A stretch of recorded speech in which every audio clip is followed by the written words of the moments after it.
Hello, my name is Kristen Bonner, and this is my foreign terrorist organization presentation. My organization was the Moro Islamic Liberation Front, or the MILF, as they are known by their acronym.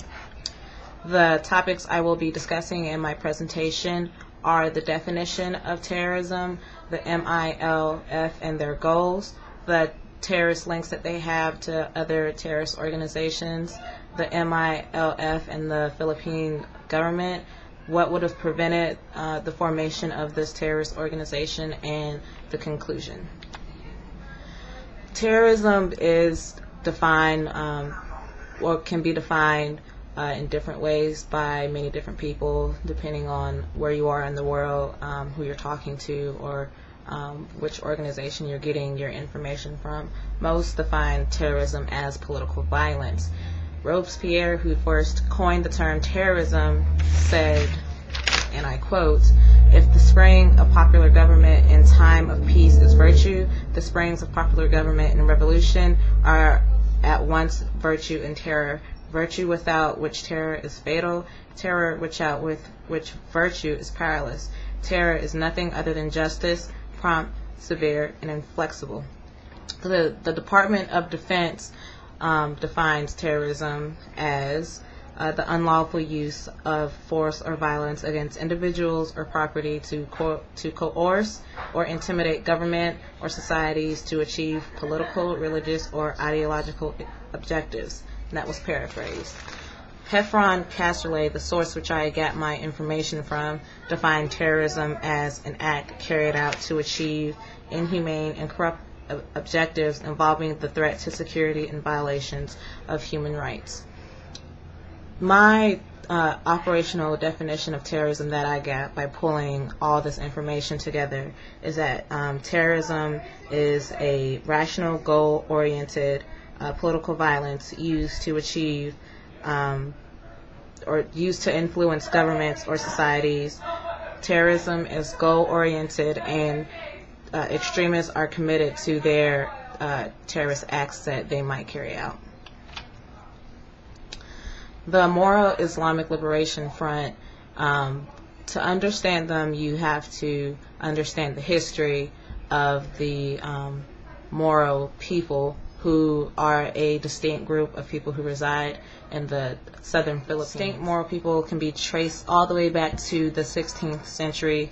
They were there before the Spanish ever came to the Philippine Islands, and they've always had distinct culture and form of government for 3 centuries until the United States annexed, essentially, the Philippine Islands, or not annexed, they took over the Philippine Islands in the Spanish-American War.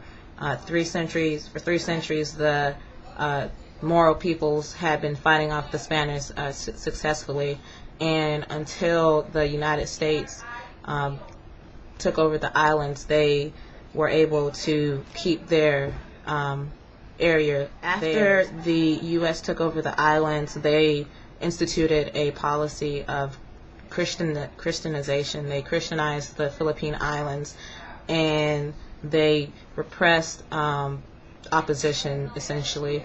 The Moro people wanted an independent state, and in the 60s, when the United States granted independence to the Philippine Islands, the wants of the Moros weren't addressed, which created some resentment.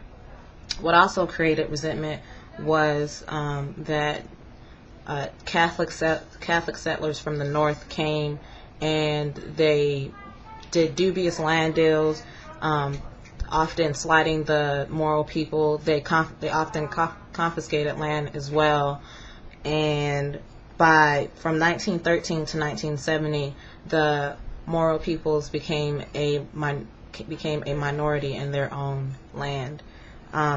This led to the Mindanao independence movement, which was an organization that essentially wanted independence for the Moro peoples in the southern Philippines on the island of Mindanao and Sulu.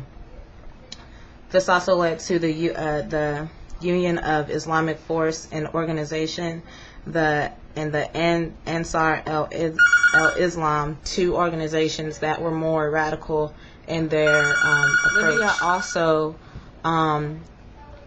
took recognition of what was going on in the movement that was going on in the southern Philippines, and they offered their support through the Islam Directorate of the Philippines. And Malaysia also offered training grounds for Moro rebels to train, where they could learn the fighting skills necessary to oppose the government.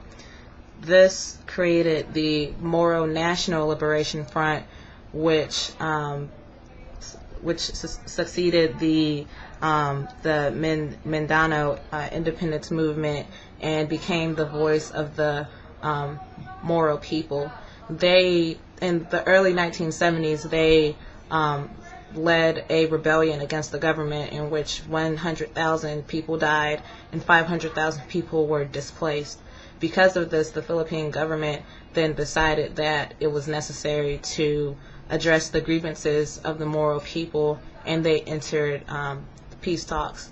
The result of the peace talks was the Tripoli Agreement, which offered 13 provinces in Mindanao, and the terms of the peace of the Tripoli Agreement weren't followed, and conflict promptly resumed in the area. Salamat Hashim was the vice chair of the Moro National Liberation Front, and he tried to seize control of the Moro National Liberation Front, but was unsuccessful. And after that, he created the Moro Islamic Liberation Front that opted for a more religious geared agenda, because he felt, and his followers felt, that the Moro National Liberation Front was too secular and wasn't properly addressing the grievances of the Moro people, so they opted for a more religious geared agenda. A lot of the followers of the Moro National Liberation Front quickly defected and went to the Moro Islamic Liberation Front, who directly declared that they wanted an independent sovereign state for the Moro people on the islands of Mindanao and Sulu, governed by Sharia law or Islamic law.